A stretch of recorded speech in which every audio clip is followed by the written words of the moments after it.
देखिए, इन दिनों ये रिश्ता क्या कहलाता है मैं अपने अरमान और अबीरा की तो बिल्कुल नहीं बन रही है। मतलब इनके रिश्ते में इतनी कॉम्प्लिकेशन, गांठें आ चुकी है कि अगर खोलने बैठेंगे ना तो नाखून टूट जाएंगे, ये गांठें नहीं खुलेंगी। लेकिन ये तो ऑन स्क्रीन वाली बात है। ऑफ स्क्रीन हमारे अबीरा और अरमान, इनकी कंपैटिबिलिटी कैसी है, ये जानने के लिए तो ये टेस्ट लेना पड़ेगा ना। हाय, मैं हूँ अरमान हाय, मैं हूँ अबीरा। और हम कर रहे हैं सास बहू और साजिश के साथ कंपैटिबिलिटी टेस्ट।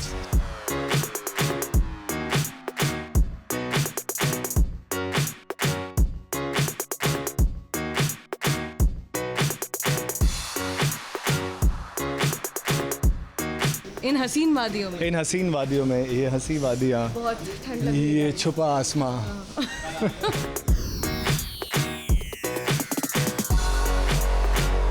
हाँ, birthday of each other, 14 November 8 2000 June year 8 June correct.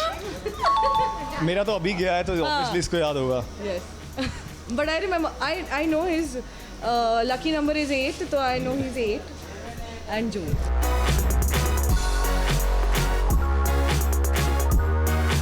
His favorite color is blue, I think. Oh, है ना? nice, yes, yes. I don't. And her favorite color is yellow. I like yellow. Huh? I like it. Oh.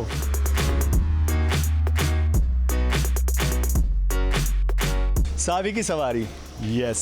इनका मुझे कैसे पता होगा यार। क्यों इनका पता होना पहला शो चाहिए? नहीं, जोधा अकबर इन्होंने किया था। हाँ, फिल्म। That was not मतलब first project, first ever project as long project. Okay. yeah. First you joined as an AD? या एडी, बॉडी डबल, हाँ, फिर स्टैंडिंग, body- एवरीथिंग। हाँ, सब कुछ।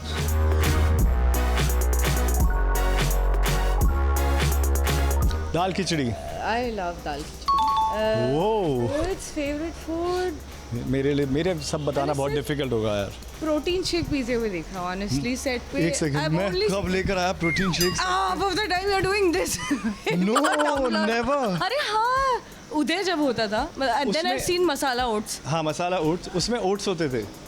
अच्छा, वो नहीं पता मुझे। मतलब ऐसा लगेगा जैसे कि मैं वो लोखंड green वाला tumbler है। प्रोटीन शेक लेकर हर जगह पर। शो ऑफ करने वाला। नहीं, I would not know what your favorite food वो is. किसी को नहीं पता, मुझे खुद नहीं पता। Let me just say दाल बाटी चूरमा, हाँ, just because ठीक you're है, Rajasthani. ठीक है, डन। कुछ थोड़ा सेफ आंसर।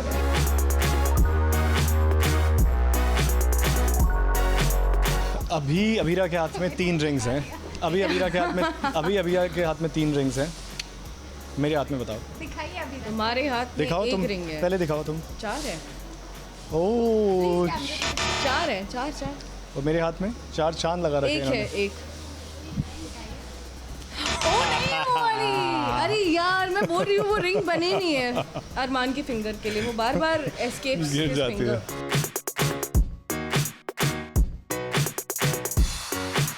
यार My ये God. कौन देखता है फोन? तो नंबर तो सेव होता है ना। हाँ, ये तो गेस कर लें? गेस कैसे कर सकते हैं? एक मिनट रुको, मुझे एक इम्पोर्टेंट फ़ोन आ रहा है। ये आप डिसाइड कीजिए। आप डिसाइड करिए, चलो ठीक है। वैसे मुझे लगता है शायद अबीरा जीती है आई ना? Think so. और हार के जीतने वाले को अरे यार।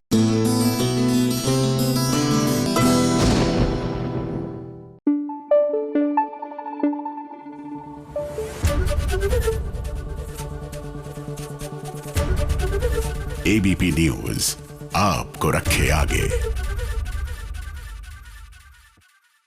चलिए अब बात करते हैं सीरियल मन्नत की। यहाँ पर ऐश्वर्या और मन्नत का आमना सामना हुआ और सारी बातें जग जाहिर हो गई। अब सवाल ये है कि आप अपनी माँ को एक बेटी माफ कर पाएगी?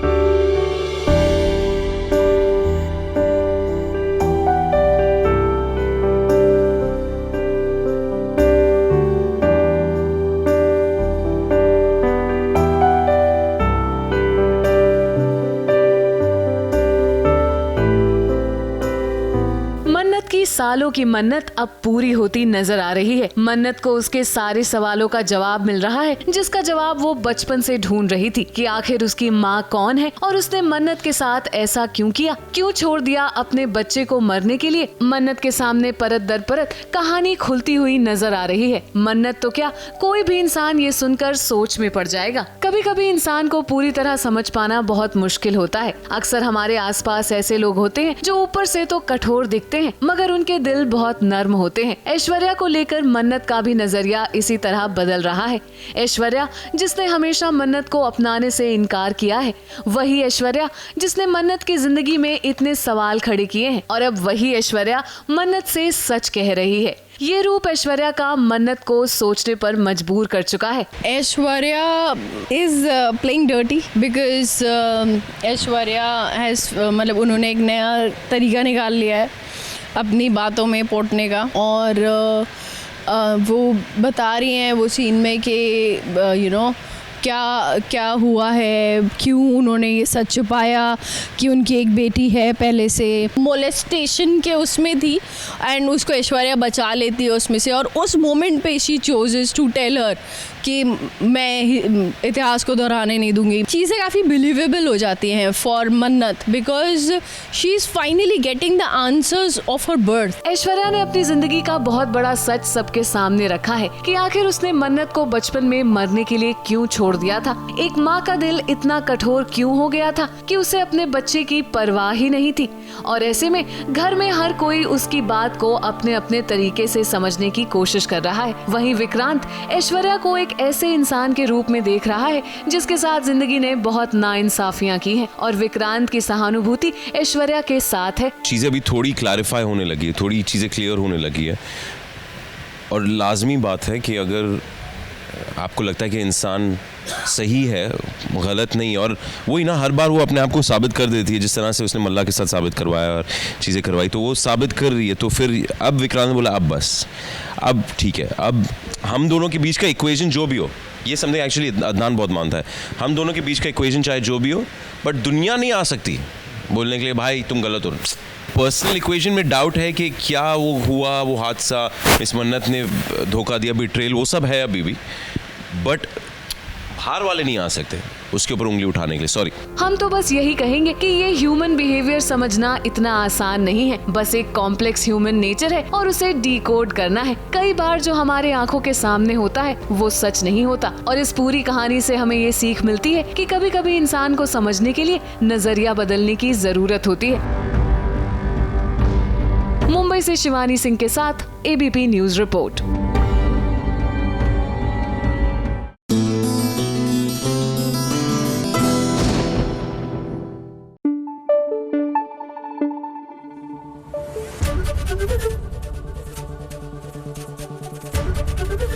एबीपी न्यूज आपको रखे आगे। अब टेलीविजन की शादियां होती हैं ग्रैंड, एंड यकीन मानिए ऐसी शादी अटेंड करने को मिल जाए माइनस द ड्रामा, आहा, इसी को तो कहते हैं the big fat Indian wedding. Well, Anupama is also gearing up for this TV वाली शादी, क्योंकि भाई अंश और प्रार्थना की शादी होने वाली है और अनुपमा कर रही है 16 सिंगार।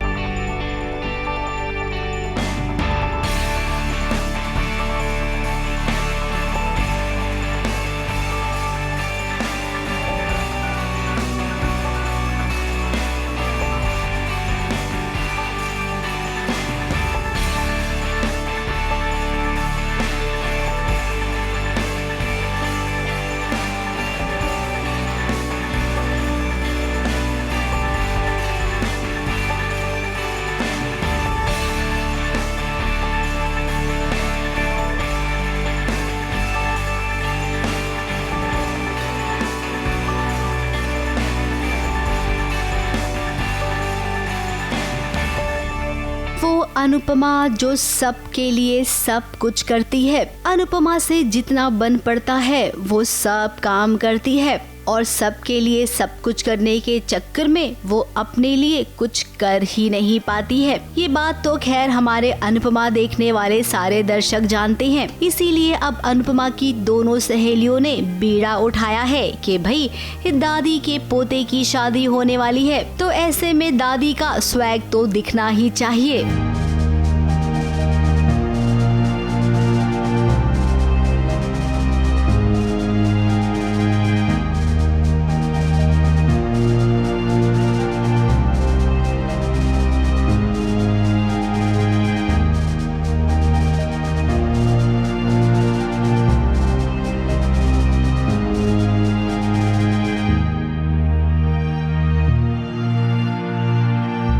ये देखिए ना कैसे अनुपमा को आज सजाया जा रहा है, संवारा जा रहा है। और तो और फंक्शन के लिए आज अनुपमा के बाल खुले रहेंगे। अब अनुज कहा करता था हमेशा अनुपमा को कि अपने बाल खोल कर रखा करो, तो आज अनुपमा जब आप बाल खुले रखेंगी ना तो अनुज को बहुत अच्छा लगेगा। एक्चुअली उनके पोते की शादी है और सबसे बड़ी बात तो बहुत खुश है और बहुत दिनों के बाद वो इतनी खुश है, इसलिए हम उन्हें सजा रहे, क्योंकि वो तो वैसे तो बहुत सिंपल है, उनको ये सजना धजना अच्छा नहीं लगता, फिर भी हम दोनों उनके पीछे लग के उनको सजा रहे हैं। वो सारा दिन बस घर के कामों में लगी रहती है, तो हमने डिसाइड किया कि हम दोनों मिलके उसे ऐसा सजाएंगे कि दुनिया देखती रह जाए। हमने देखा है अनुताई हमारे घर में जब रेडी होती है सुबह, तब जब खुले बालों में बहुत अच्छी लगती है, फिर भी उनको अच्छा नहीं लगा तो हम कुछ अलग हेयर स्टाइल कर लेंगे, मगर हम कर रहे, ट्राई आउट कर रहे कि कैसे दिखेगा। वो उसकी सादगी दिखाई है, सिंप्लिसिटी दिखाई है, लेकिन हम कुछ हटके करना चाहते हैं, वो कर रहे हैं। अब यहाँ पर हल्के फुल्के खुशी वाले पल चल रही हैं, तो उधर किसी को मिर्ची लग रही है, और वो मिर्ची लग रही है राही को, जो अपनी माँ को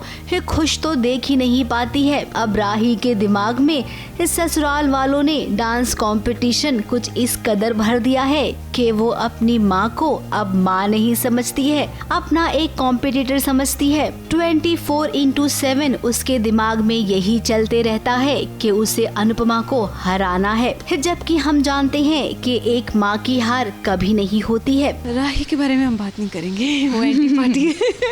हमें भी नहीं पता वो कहाँ से आ गई, हम तो बस अपनी बड़ी को तैयार कर रहे थे। एग्जैक्टली। और वो उसने देख लिया तो वो उसमें हमारी गलती नहीं, राइट।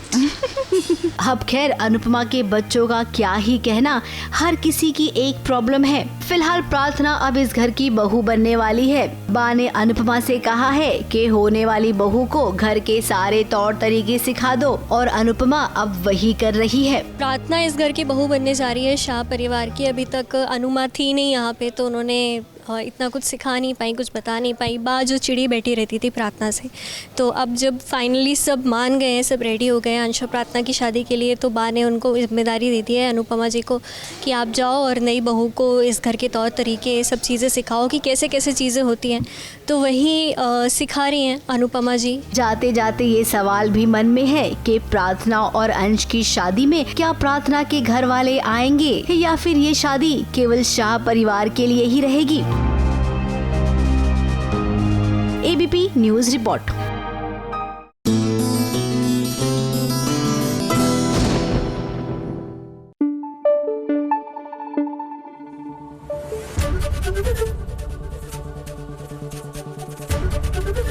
एबीपी न्यूज आपको रखे आगे। सीरियल लक्ष्मी का सफर में लक्ष्मी ने फाइनली अपनी वकालत का अच्छा इस्तेमाल किया।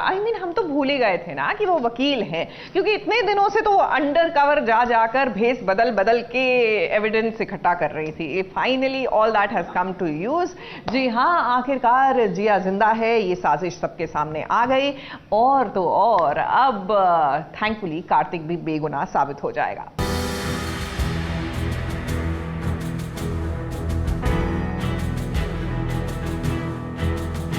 ठीक इस चाकू की तरह उस दिन जिया ने ऐसी ही कैंची का इस्तेमाल किया और अपनी मौत का झूठा नाटक किया। सिर्फ इतना ही नहीं, उसने वो हार्ट रेट स्लो करने वाला ड्रग भी लिया और वो सेम मेडिसिन मैंने भी खाई। मेरी नाक स्लो हो गई और सबको लगा कि मैं मर चुकी। इतना बड़ा खेल मैं जिया नहीं हूँ, मैं जिया नहीं हूँ, ये झूठ बोलने में जिया नहीं हूँ। लक्ष्मी, क्या बकवास कर रही हो तुम? हाँ, बेटी मरी है, काश तू जिंदा हो। अपने पति को बचाने के लिए तुम कुछ भी बोल रहे हो। झूठ कितने भी चेहरे बदल ले, मगर उसका सच एक न एक दिन बाहर आ ही जाता है। जैसे कि आज लक्ष्मी ने कोर्ट के सामने ये साबित कर दिया है कि जिया जिंदा है। हाँ, आप भी शॉक हो गए होंगे कि भला जिया कैसे जिंदा है। तो हम आपको बता दें, आज का जमाना काफी आगे बढ़ चुका है। अब एक चेहरे पर कई चेहरे लगा लेते हैं लोग, जिसे हम प्लास्टिक सर्जरी भी कहते हैं। ये खूबसूरत सा चेहरा जो देख रहे हैं आप, यही तो जिया है। और इस सच को लक्ष्मी ने साबित कर दिया है, तभी तो कार्तिक आज बाइज्जत बरी हो गया। इसी दिन का इंतजार था कि लक्ष्मी प्रूव करे कार्तिक को नॉन गिल्टी, जो उसने कर लिया है। महालक्ष्मी हमेशा उसका वादा निभाती है, and that's what she has done again. और अभी एक हैप्पी इमोशनल मोमेंट भी हुआ सब फैमिली का, बिकॉज फाइनली वो घर आ रहा है। बहुत सारे सबूत लक्ष्मी इकट्ठे करके लेके आई है। सबसे पहला सबूत तो ये था कि जिया के फिंगरप्रिंट्स वो लेके आई है। जैसे जिया ने फेक डेथ अपनी की, वैसे सेम लक्ष्मी ने किया है, and that's how she was able to get her fingerprints. अखरोट की एलर्जी है उसको, वो चीज़ उसने प्रूव कर दी। पैरों पे निशान देख लिए, जिसके फ़ोटोज़ देख लिए। प्रेमा के घर में 2 प्लेटें 2 कप सब 2-2 क्यों हो रहा है, उस चीज़ का शक भी था, उसके फ़ोटोज़ ले लिए। सो प्रूफ के तौर पे लक्ष्मी ने बहुत कुछ सारे प्रूफ्स इकट्ठे कर लिए। कुछ ना कुछ करेगी जी, और लक्ष्मी का तो जन्मों जन्मों का नाता है मुझे लगता है।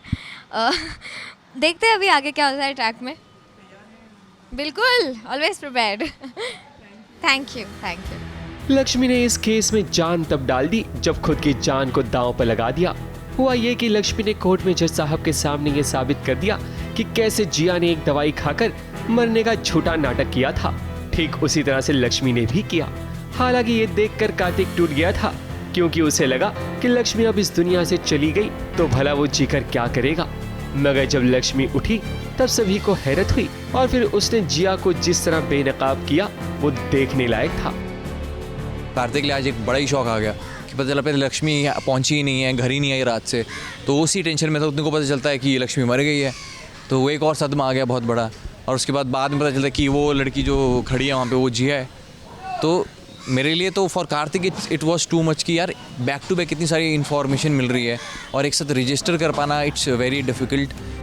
लक्ष्मी ने जिया की पोल खोल दी है और उसे अब जेल की हवा भी खानी पड़ेगी, मगर जिया जरूर लौट कर आएगी ताकि लक्ष्मी को कार्तिक से जुदा कर सके। कार्तिक सिर्फ मेरा था, लेकिन तुम्हारी वजह से मैं हमेशा के लिए इससे दूर हो गई। मैंने सोचा कि इसे सजा दिलाकर तुम दोनों से बदला लूं, लेकिन तुम बार-बार मेरे बीच में आई।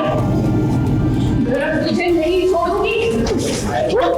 ये क्या हो रहा है? रुकिए।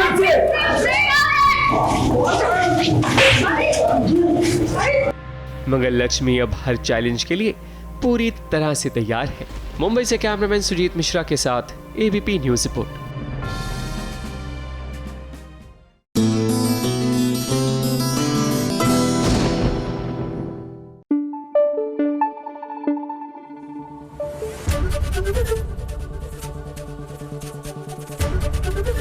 एबीपी न्यूज आपको रखे आगे।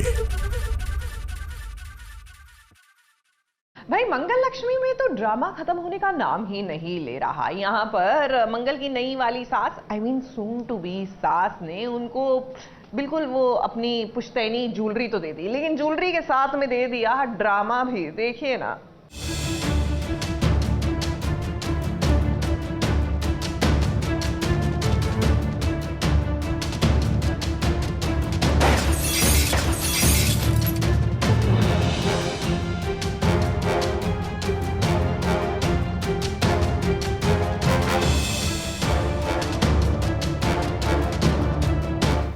की जिंदगी में खुशियां लाने वाले लोग कम ही रहते हैं, लेकिन उसकी खुशियों पर नजर लगाने वाले ज्यादा रहते हैं। अब देखिए मंगल की सासू माँ उसके लिए आज पुश्तैनी हार लेकर आई हैं। सबके सामने वो मंगल की तारीफ कर रही हैं और ये सब देखकर मोनिशा को मिर्ची लग रही है। देखिए तो गुस्से के मारे उसके हाथ से कांच का ग्लास ही टूट गया।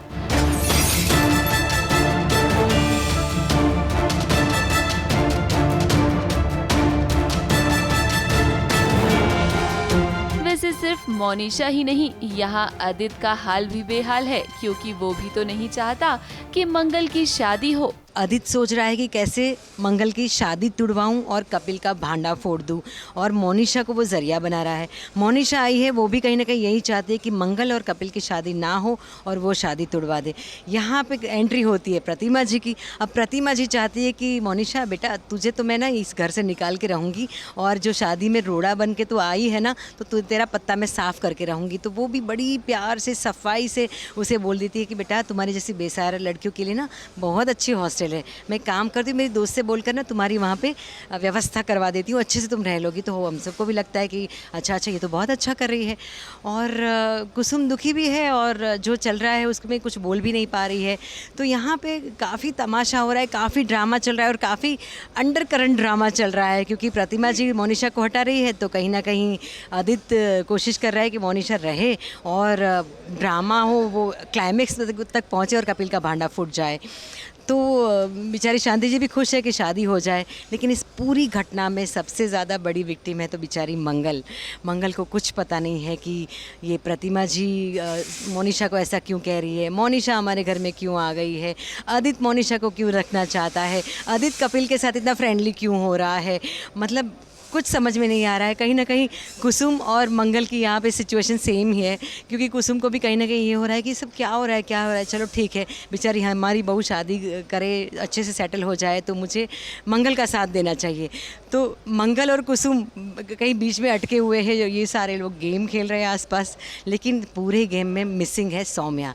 वो गई है मुंबई अपने दोस्त की शादी में, लेकिन जब सौम्या वापस आ जाएगी तब सोच लो कि क्या धमाका होगा। बेचारी यहाँ सिर्फ मंगल ही है जिसे कुछ भी समझ में नहीं आ रहा। उसे तो इस बात की भनक तक नहीं है कि घर में क्या ड्रामा चल रहा है। हम मंगल की सासू माँ को ही देख लीजिए, वो मंगल की तारीफ पे तारीफ किए जा रही है। अब असली सच तो ये है कि वो ये सब कुछ बोल रही है ताकि मोनिशा सुन सके और उसे पता चल जाए कि अब कपिल की जिंदगी में उसकी कोई वैल्यू नहीं है। तभी तो देखिए ना कैसे वो ये भी चाहती है कि अब मोनिशा इस घर में ना रहे। मोनिशा को घर से बाहर भगाने का पूरा बंदोबस्त कर लिया है उन्होंने। तो बस एक बहाना है, वो मोनिशा को घर पर देखने आई है कि ये क्या करने आ गई है इस घर पर मेरे लिए बहुत अच्छा हुआ, बिकॉज़ मुझे अब और क्लैरिटी मिल गई है कि कहीं ना कहीं इनका कोई कनेक्शन है। ये ऐसा दिखा नहीं रही है कि ये मोनिशा को जानती है पहले से, बट कुछ तो है, बिकॉज मोनिशा के हाथों में ग्लास टूट जाता है प्रतिमा जी को देखकर। अब इस सारे ड्रामे के बीच आदित्य ये सोच रहा है कि कैसे वो सारा सच मंगल के सामने लेकर आए, क्योंकि सच बाहर आएगा तभी तो मंगल और कपिल की शादी टूटेगी। आगे आने वाले ट्रैक में शादी टूटेगी या नहीं ये तो नहीं पता, लेकिन आप सभी का एंटरटेनमेंट नहीं रुकने वाला। ABP news report.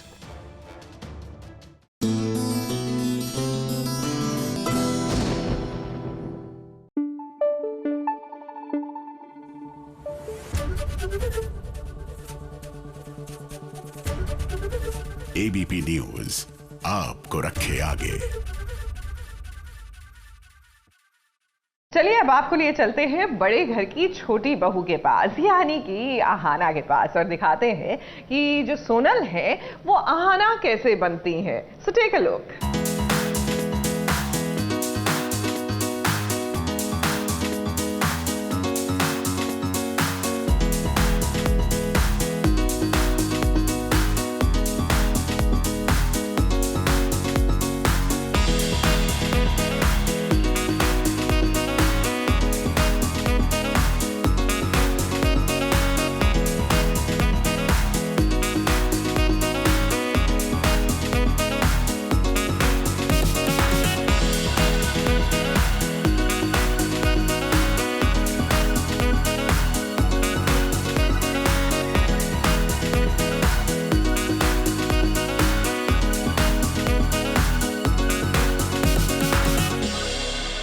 Hi, this is Sonal Khilwani and you are watching me on सास बहू एंड साजिश। एंड आज हम कर रहे हैं मेरा मेकअप स्टोरी। आज मैं सोनल से आहाना बन रही हूँ और आप मुझे देखेंगे कैसे मैं सोनल से आहाना बनती हूँ। आप देख सकते हैं मेरा मेकअप हेयर चालू है एंड दादा मेरा मेकअप कर रहे हैं, दीदी मेरा हेयर कर रही है, और ऐसे हम अपने कैरेक्टर में टर्न करते हैं। अरे दे आर द वंस जो हमें बनाते हैं। मतलब अगर मैं बोलूँ तो एक इंसान को एक कैरेक्टर में चेंज करने के लिए सबका जो एफ़र्ट लगता है वो बहुत ज़रूरी है, और सबसे ज़्यादा एफ़र्ट लगता है मेकअप और हेयर टीम का, क्योंकि वही है जो हमें स्क्रीन पे अच्छा दिखाते हैं। तो इनके बिना तो हमारा कैरेक्टर में ट्रांसफॉर्म होना इम्पॉसिबल है।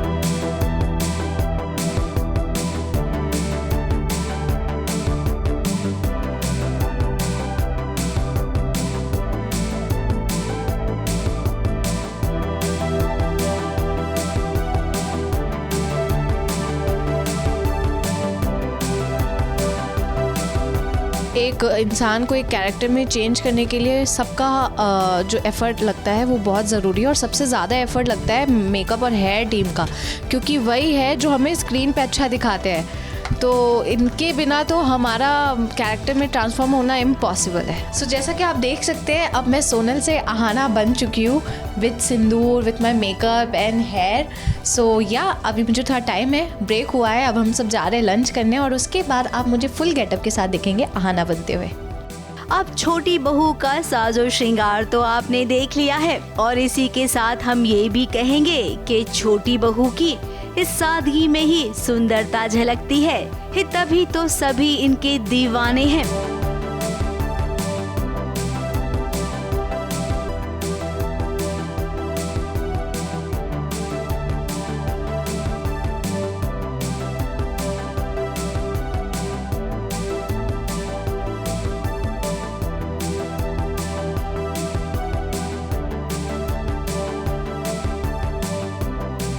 मुंबई से प्रिया धवड़े के साथ एबीपी न्यूज रिपोर्ट।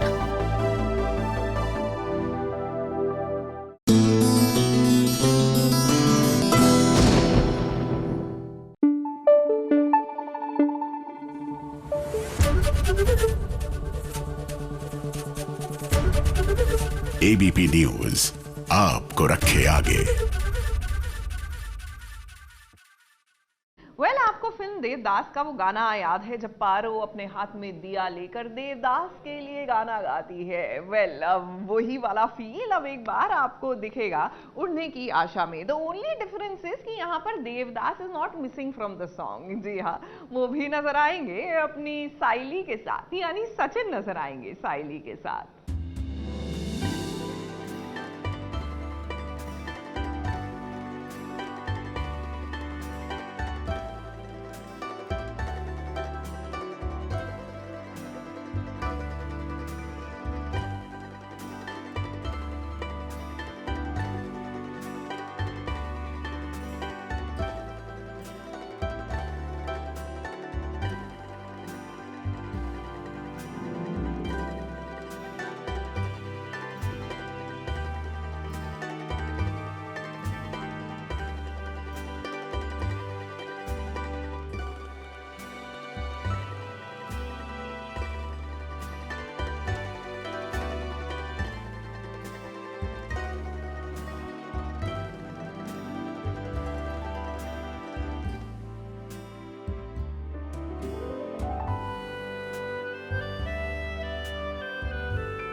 चाहत का सिलसिला कभी भी सचिन ने बुझने नहीं दिया है। झोंके हवा के बहुत चले, जिससे लगा कि सचिन और साइली का रिश्ता बिखर जाएगा, मगर ऐसा हुआ नहीं। सोचने वाले बस सोचते रहे, पर सचिन और साइली का रिश्ता दिन ब दिन और भी मजबूत होता चला गया। अब देखिए सचिन आज जो साइली के लिए कर रहा है, वो हर परफेक्ट पति को अपनी पत्नी के लिए करना चाहिए। साइली के प्यार में ये देवदास बन गया है। सिर्फ देवदास ही नहीं, बल्कि आज ऐश्वर्या राय वाले किरदार को वो खुद निभा रहा है, ताकि उसकी साइली के चेहरे पर मुस्कुराहट आ जाए। हाँ, सचिन ट्राई कर रहा है, बहुत एफर्ट ले रहा है कि साइली को वो खुश करे, and I think he successful in that, because बहुत ही फ़नी डांस किया उसने। Is trying to be romantic but हो गया है फ़नी, एंड साइली भी जॉइन इन कर देती है। ऑब्वियसली हम कोई कोरियोग्राफ मोमेंट नहीं कर रहे हैं, हमने हमारे मन से जो हुआ हम वो कर रहे हैं कि अच्छा दिखे। एंड उसी दौरान घर के सभी लोग अपने अपने कमरों से बाहर आ जाते हैं, एंड वी आर लाइक कि हैं हमको देख रहे हैं, please Sachin stop. And then that's when Sachin बोलता है कि ये हमारा बेडरूम है, so please don't do that this. Sachin को रात में ये खुमार चढ़ा है कि चलो साइली को खुश किया जाए, उसके लिए भले ही किसी की नींद हराम हो जाए। अब सचिन और साइली का ये रोमांटिक सीन चल रहा है, जिसके कारण घर के बाकी लोगों की नींद उड़ गई। और जब रेणुका, रोशनी और तेजस बाहर आए ये देखने के लिए कि आखिर क्या आवाज आ रही है, तो वो दंग रह गए, क्योंकि मियाँ और बीवी दोनों का रोमांटिक डांस चल रहा था। ये देखने के बाद सचिन ने तीनों की क्लास ले ली, ये कहकर कि ऐसा छुप छुप के मियाँ बीवी को देखना गलत बात है, और वो भी तब जब वो दोनों अपने हॉल वाले कमरे में हों। क्या चल रहा है इधर सिनेमा बताओ? हम लोग क्या सिनेमा के हीरो नहीं कि तुम लोग के लिए पिक्चर चल रही इधर होगी? क्या बेशर्मों की तरह खड़े होकर देख रहे तुम लोग? मैं क्या तुम लोग के कमरों में आके झाँक के दिखता है कभी? नहीं ना। तो ये हॉल जो है हम लोग का बेडरूम है, रात को तुम लोग को मालूम है ना। चला अपने अपने कमरे में जाके सोने का मस्त पाएगी। तू क्या दोपहर देख रही? चल निकल, चल रहे। उनका रूम मतलब हॉल है, ड्राइंग रूम है, और आवाज़ आती है शायद, और हम लोग बाहर आते हैं तो ये लोग, साइली का बर्थडे हो चुका है तो थोड़े नाच गाना उनका चल रहा होगा, जो भी रोमांटिक। तो हम लोगों की टीम है, मैं, रोशनी और तेजस, तो हम लोग तो आते ही है देखने। और एक्चुअली वो हॉल है ना, इसलिए सब आ जाते हैं। और फिर सचिन सुनाता है, वो मौका नहीं छोड़ता कि क्या है, क्यों आए हो, हमारा तो अपना कुछ चल रहा था। दुनिया कुछ भी कहे, पर सचिन जानता है कि साइली के मूड को कैसे ठीक रखना है। यही अदा तो दोनों के दिलों में प्यार की जोत जलाकर रखती है। ABP news report.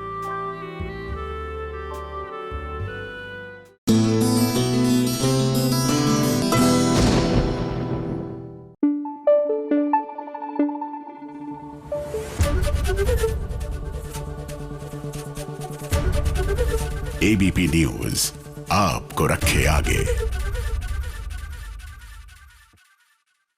ये रिश्ता क्या कहलाता है? जी हाँ, यहाँ पर फिलहाल जिस सीन की ओर हम आपको लिए जा रहे हैं उसको देखकर आप खुश हो जाएंगे, क्योंकि इस सीन को देखकर ऐसा लग रहा है कि अरमान और अबीरा फाइनली करीब आ रहे हैं, क्योंकि Abira is shifting back into the Poddar house और ऐसे में अरमान उसकी मदद कर रहा है।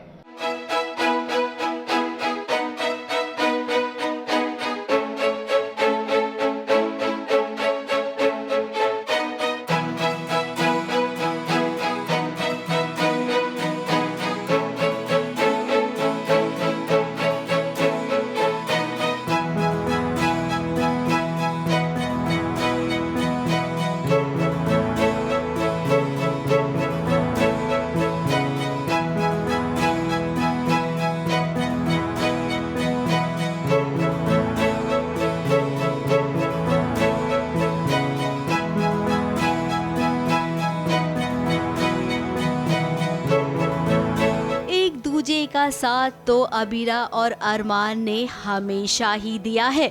अब जब अरमान ने अपने परिवार को पोदार हाउस वापस दिलवा दिया है, तो ऐसे में अरमान की ही जिम्मेदारी बनती है ना परिवार वालों को सही सलामत अपने घर ले जाना। हिमाना की अबीरा अरमान से बहुत नाराज है, लेकिन कहीं न कहीं वो अपने आसपास अरमान को देखना चाहती है। तभी तो जब अबीरा पैकिंग कर रही है, तब देखिए ना अरमान कैसे अबीरा का साथ दे रहा है। अरमान ये जानता है कि अबीरा उससे नाराज है। अरमान को अबीरा की ये नाराजगी मंजूर भी है। यहाँ पर ये घर छोड़ने की तैयारी है और पैकिंग वगैरह हो रही है। मायरा अपने टेडी बेयर वगैरह उठा रही है और लेके जाने की। तो जब दादी सा और माँ चले जाते हैं तो अबीरा जब पैकिंग कर रही होती तो अरमान भी मायरा को बोलता है कि हमें भी हाथ बटाना है, पैकिंग करवानी है।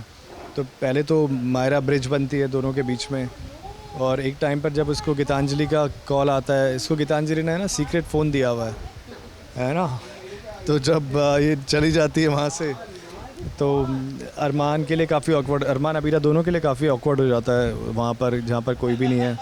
एंड वो पैकिंग कर रहे हैं, हेल्प कर रहे हैं एक दूसरे की।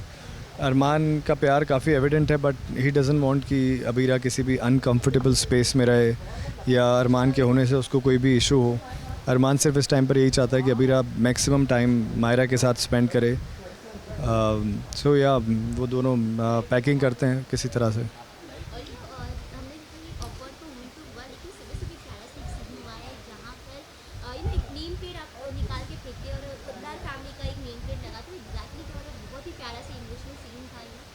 ये इस सवाल का जवाब आपको, इतना प्यारा इमोशनल सीन था, तो मैं चाहता हूँ कि इस सीन का जवाब आपको एक बहुत ही प्यारा इंसान इस सीन का जवाब दे। काफ़ी इमोशनल सीन था और वो प्यारा इंसान क्योंकि मैं ही हूँ तो मैं ही बताऊँ।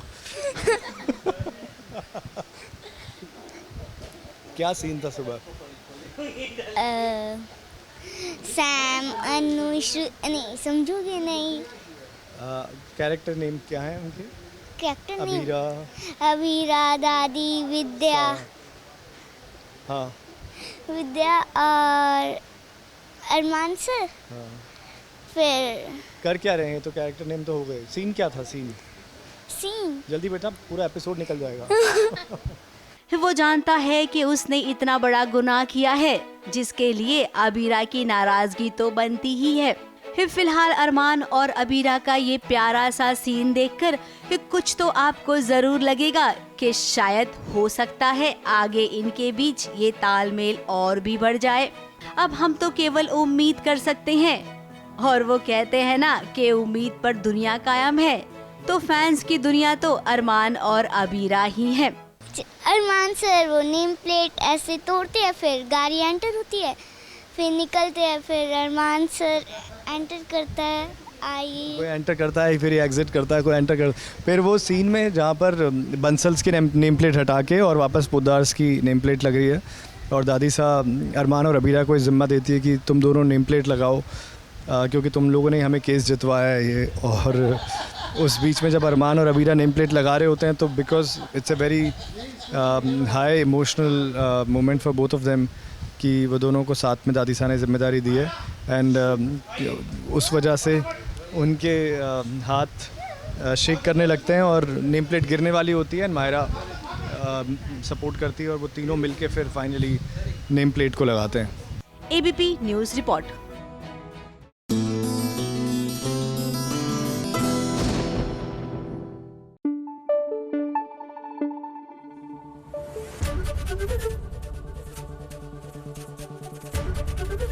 एबीपी न्यूज़ आपको रखे आगे।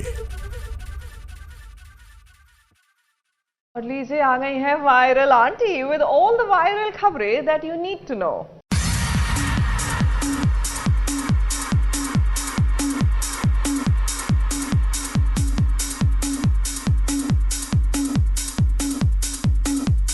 वायरल वीडियोस की प्रजाति में एक और जहर। बघितला का?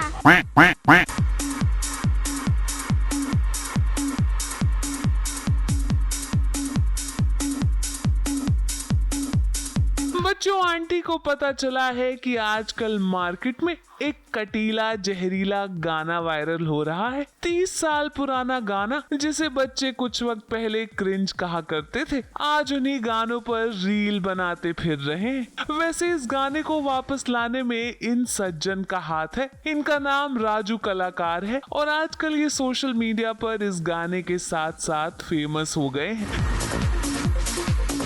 यहाँ तक कि इन्होंने सोनू निगम से भी एक गाना गवा दिया।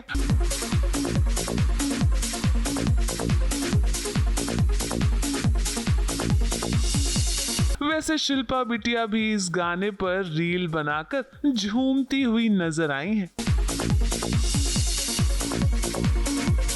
बच्चों, तुम्हारी आंटी ने भी अपने जमाने में इन गानों को खूब सुना है। अब आंटी के जमाने में ये म्यूजिक एप्स तो थे नहीं, तो आंटी इन गानों को टेम्पो में एंजॉय किया करती थी। तो अगली बार इन गानों को क्रिंज कहने से पहले राजू कलाकार का ध्यान कर लेना। ऐसी ही कोई रील आपको भी वायरल कर सकती है। वायरल खबरों की दुनिया में एक और खबर जुड़ चुकी है। आंटी को पता चला है कि मार्केट में एक नया आइटम आया है और इस जहर का नाम है लबूबू डॉल। इस गुड़िया ने अपनी शक्तियों से पूरे सोशल मीडिया को वश में कर लिया है। ये लबूबू दरअसल हांगकांग के एक इलस्ट्रेटर ने इजाद की थी। द मॉन्स्टर नाम की एक सीरीज से लबूबू डॉल निकली थी और अब तो ये डॉल सोशल मीडिया पे ऐसे वायरल हुई है जैसे आंटी के मोहल्ले में चुगलियां। अब कुछ सोशल मीडिया पर ट्रेंड करे और उर्वशी रौटेला उसका क्रेडिट, मतलब उसमें पार्टिसिपेट ना करे, ऐसा तो हो ही नहीं सकता।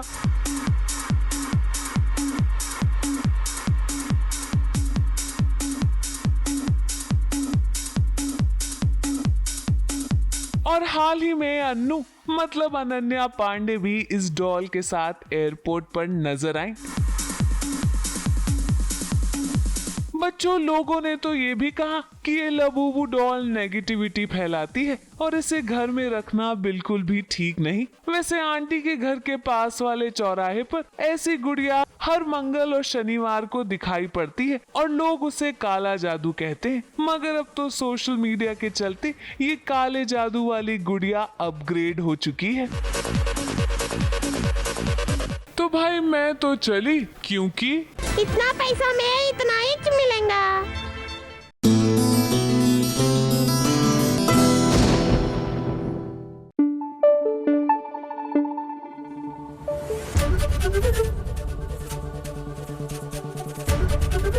एबीपी न्यूज आपको रखे आगे।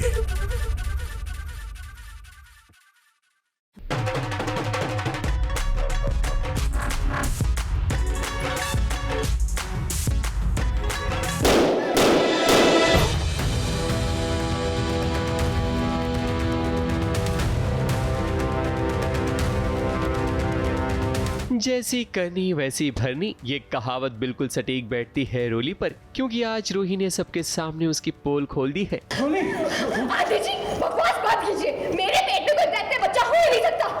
नहीं, मैं किसी गर्भवती औरत से नहीं मिली, पर मेरे पेट में रहते बच्चा नहीं हो सकता। क्या पता प्रेगनेंसी में ऐसा ही होता हो।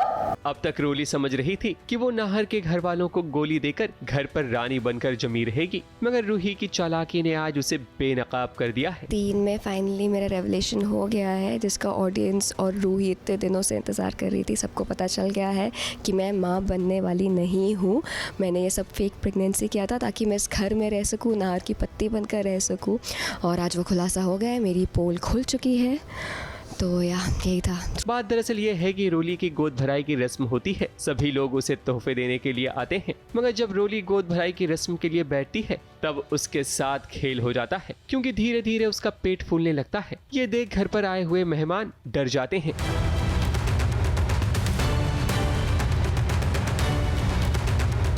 क्योंकि उन्हें लगता है कि रोली के पेट में जो बच्चा है वो दैत्य है। रोली ये सुनकर आग बबूला हो जाती है और वो गुस्से में आकर उसके मुंह से सच निकल जाता है कि वो प्रेग्नेंट नहीं है। मेरे पेट में कोई दैत्य बच्चा नहीं है और ऐसा हो भी नहीं सकता, क्योंकि मैं प्रेग्नेंट नहीं हूँ।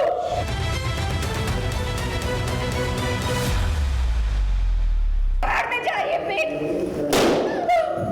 यानी कि रूही की चाल कामयाब हो जाती है। ये तो once in a lifetime experience है ना, मैंने ऐसा पहले कभी सुना है ना देखा है कि एक फेक बलून से मैं दिखाती हूँ। लाइक रूही प्लान करती है कि कैसे मेरा स्टमक जो है वो बढ़ता जा रहा है और वो गुब्बारे में हवा भरती जा रही है और वो एकदम ऐसा क्लाउन जैसा बड़ा हो रहा है। तो और कैसे मैं डर जाती हूँ वो देख के, क्योंकि मुझे पता है मैं माँ बनने वाली नहीं हूँ, तो मेरा स्टमक इतना मोटा कैसे हो रहा है। तो फाइनली मैं इतना परेशान हो जाती हूँ और सबको लगता है कि मेरे अंदर डेविल का बच्चा है, शैतान है कोई मेरे अंदर, उसकी वजह से मेरा पेट ऐसे बढ़ रहा है। वेल आगे तो मेरे लिए खुद सरप्राइज है, क्योंकि हमारी स्टोरी लाइन टाइम पे नहीं आती है, तो आई हैव नो आइडिया आगे क्या होने वाला है। बट एज़ यूजुअल हमारा कुछ तो सीक्वेंस होगा कि मैं घर में वापस रहने के लिए कुछ तो तरकीब लगाऊंगी कि मुझे इस घर से ना निकाला जाए, और इतने ऐश और आराम में मिस नहीं करना चाहती, तो कोई और ट्रिक करूँगी मैं घर में रहने के लिए। वहीं बात अगर मन अति सुंदर की करें तो राध्या और प्रथम दोनों बिजी होते हैं महादेव के मंदिर को सजाने में। दोनों काम में इतने व्यस्त हो जाते हैं कि जब आराम करने के लिए बैठते हैं तब दोनों की आंखें लग जाती है।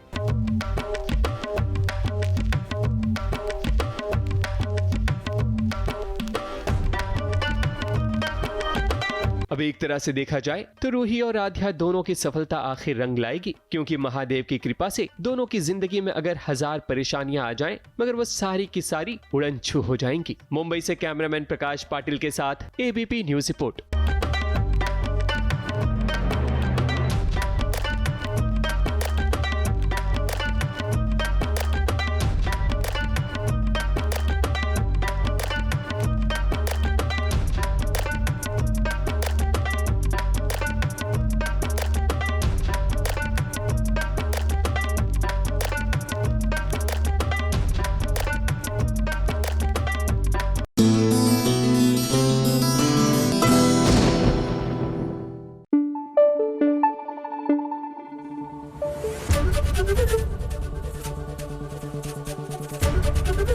एबीपी न्यूज आपको रखे आगे।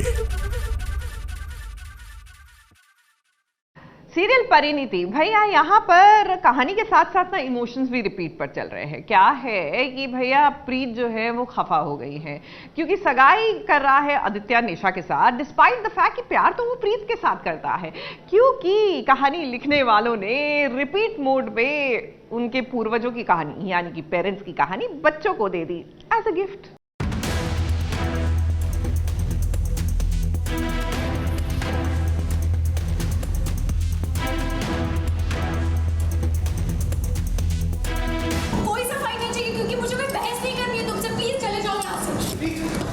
बात करनी है।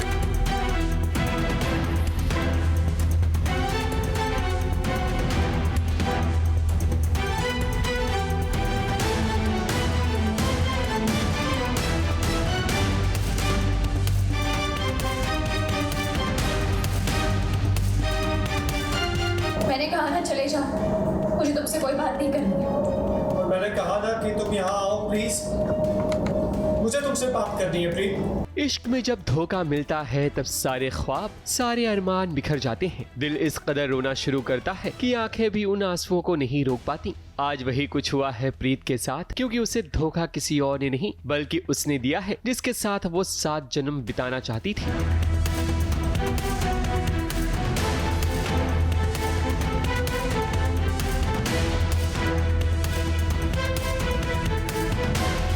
देखो आदित्य, बस बहुत हो गया, अब मैं तुम्हारी बातों में नहीं आने वाला। इनफ। बात दरअसल ये है कि प्रीत को पता चल चुका है कि आदित्य की सगाई निशा से हो चुकी है, और आदित्य को जब ये एहसास होता है कि प्रीत को भी पता चल चुका है तब वो भागता हुआ प्रीत के घर आता है ताकि वो अपनी भावनाओं को व्यक्त कर सके। मगर प्रीत है कि आदित्य की एक भी बात मानने को तैयार नहीं है। मैं तुम्हें सब कुछ बताना चाहता हूँ, मैं खुद तुम्हें बताना चाहता हूँ कि क्या हुआ प्लीज। तो मैं चाहता हूँ तुम मुझसे गुस्सा हो, तुम्हारा गुस्सा होना बिल्कुल बनता है। मैं सब कुछ समझ रहा हूँ। क्या समझ रहे हो? अरे वो सारे लोग जैसे समझ रहे हैं इस सगाई को। बस करो आदित्य, बस करो। कितना झूठ बोलोगे तुम? देखो मैं तुम्हें बोल रही हूँ ना, मुझे कोई सफाई मत दो, कोई सफाई नहीं चाहिए, क्योंकि मुझे कोई बहस नहीं करनी है तुमसे। प्लीज चले जाओ यहाँ से। मुझे तुमसे बात करनी है। आदित्य उसे समझाना चाहता है कि उसके जीवन में कोई और लड़की नहीं चाहिए, उसे बस प्रीत के साथ रहना है। मगर प्रीत ने सगाई की अंगूठी को जब से देखा है तो भला इतनी आसानी से कैसे मान ले कि आदित्य सच बोल रहा है। मेरी बात सुन ही नहीं रही हो। बोला ना बहुत हो गया, मुझे तुम्हारी बातें सुननी ही नहीं है। हमारे बीच में जो कुछ भी था ना सब कुछ खत्म हो गया, इसलिए तुम भी चले जाओ यहाँ से। कैसे खत्म हो गया? कैसे सब कुछ खत्म हो गया बताओ? हालांकि आदित्य अपनी उंगली से अंगूठी उतारकर फेंक देता है, मगर प्रीत फिर भी उसका यकीन नहीं करती। बातों का सिलसिला खत्म हो इसलिए प्रीत आदित्य के मुंह पर ही दरवाजा बंद कर देती है। मगर आदित्य का दिल नहीं मानता, वो अपनी पूरी कोशिश करता है कि किसी भी तरह प्रीत को मना ले। प्लीज ऐसे मत जाओ। प्लीज मेरी बात सुनो।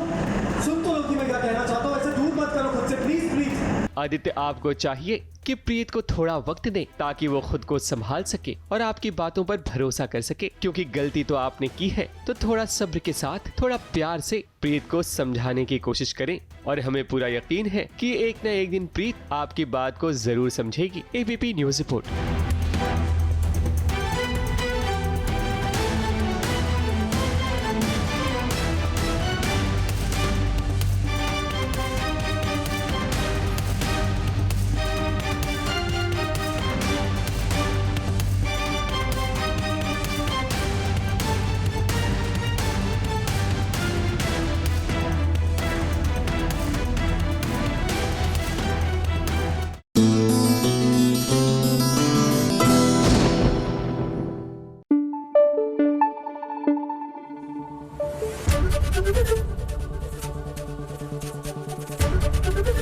एबीपी न्यूज आपको रखे आगे।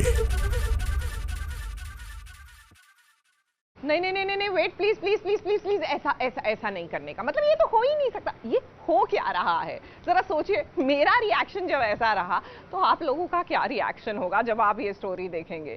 जी हाँ, यहाँ पर ऋषभ और भाग्यश्री के बीच में फीलिंग्स जागरूक ही हो रही थी कि एंट्री हो गई ऋषभ की एक्स वाइफ की। ये शादीशुदा है।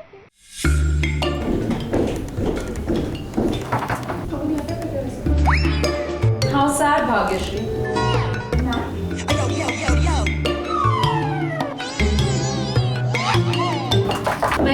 जिससे वो एक्सीडेंट होता था बचपन। अब यहाँ oh come on girl, just give me a ma'am मुझे पता ही नहीं था आप आ रहे हो। मुझे सरप्राइज सरप्राइज। क्या है कि जंग में ना एक अच्छे कमांडर की काफी जरूरत है, जो कि तुम बिल्कुल नहीं। दुख दर्द पीड़ा अगर ये किसी के साथ होता है ना तो भाग्यश्री ये सब बिल्कुल बर्दाश्त नहीं कर पाती है। क्या है ना, उसका मन बहुत ही कोमल है, मगर ऐसा उसकी बॉस यानी कि नायशा के साथ नहीं है, क्योंकि जिस काम के लिए नायशा आई है ना वो तो नायशा पूरा करके ही दम लेगी। वो बात अलग है कि इसके लिए भाग्यश्री के पास ज्यादा समय नहीं है। Anyway, guys, just get out. I have to talk Bhagyashree से अलग से। Out. भाग्य listen ना। मैम आई नो मैं काफ़ी कुछ सॉर्ट करना है, लेकिन इस वक्त मेरा जाना जरूरी। एक मिनट मैं जल्दी आ जाऊँगी। Bhagyashree I swear to God, ये लड़की मेरी फेवरेट नहीं होती ना। वेल देखिए अब धीरे धीरे कहानी खुल रही है, जहां भाग्यश्री से जो गलती हुई थी ना, क्यों हुई थी, कैसे हुई थी, ये सब पता चलेगा। मगर जो पता नहीं चल रहा है वो ये है कि नायशा ऋषभ की पत्नी थी। वेल यस, आपने बिल्कुल सही सुना। अब भाग्यश्री तो अपनी प्यारी बॉस के ऑर्डर्स को मान रही थी। उसे जो पट्टी पढ़ाया गया उसने उसे मान लिया, मगर भाग्यश्री से हो गई है गलती और इसका भुगतान अब ऋषभ उससे कराने वाला है, बदला लेकर। वेल होने को तो बहुत कुछ हो सकता है, मगर फिलहाल लग गई है भाग्यश्री की क्लास, क्योंकि भाग्यश्री के लॉकर से जरूरी सामान गायब हो गए हैं और नायशा इस बात से बिल्कुल खुश नहीं है। Surprise surprise. अच्छा लगा है मुझे। ऑफ कोर्स अच्छा। ट्रस्ट मी, मैं तुम्हें जब भी मिलती हूँ मुझे बहुत अच्छा लगता है, मैं जब भी तुमसे मिलती हूँ। बट दिस टाइम थोड़ा डिसअपॉइंटेड हूँ। ये जो चोरी एंड ऑल ये सब वगैरह वगैरह मुझे खुद समझ में नहीं आ रहा है कैसे हुआ। मैं खुद भी बहुत परेशान थी वगैरह करने। तुम परेशान थी? वेल मेरे ऑफिस से मेरे इतने सीक्रेट डॉक्यूमेंट्स उस सेफ से चोरी हो गए, जो सेफ सिर्फ और सिर्फ तुम्हारी फिंगरप्रिंट से खुल सकता है। और तुम कह रही हो कि तुम्हें टेंशन हो रही है, तो काफी स्वीट। और तुमने अपने जितने भी पर्सनल इश्यूज हैं सब अपने प्रोफेशनल काम पे इन्वॉल्व कर दिया है, और इसीलिए तुम्हारा मन बिल्कुल नहीं लगता। क्या है ना कि कभी कभी दिमाग भी कमजोर पड़ जाता है दिल की वजह से। वैसे प्यार और मोहब्बत को काम के बीच में नहीं आना चाहिए, वरना जैसा नायशा ने आज आपको भाग्यश्री सुनाया है ना, वैसे आपको बार बार सुनना पड़ सकता है। और किस्मत का करिश्मा तो देखिए, आज के ही दिन ऋषभ ऑफिस में नहीं है, वरना आज तो सारा खुलासा हो जाता। क्योंकि देखिए कैसे आपकी बॉस ने आपके बारे में सब कुछ तो पता किया, मगर ये पता नहीं किया कि आपके नकली पति आखिर हैं कौन। Well, not to forget, guess what? मैं तुम्हें पे कर रही हूँ। I'll pay you for your head. मानना पड़ेगा भाग्यश्री, तुमने तो कमाल कर दिया। जरूरत पड़ने पर तुमने पति किराए पे ले लिया और काम पूरा होते ही उसे ग्रेसफुली अलग कर दो। तुम जो इतनी सिंपल भोली भाली दिखती हो ना, बिल्कुल हो नहीं। This homely behaviour, this housewife material, वाली सिंप्लिसिटी कितना मिसलीडिंग है ना। तुमने जो कुछ भी किया इतना होमली दिखने के बावजूद भी कुछ भी सिंपल नहीं था। ABP news report.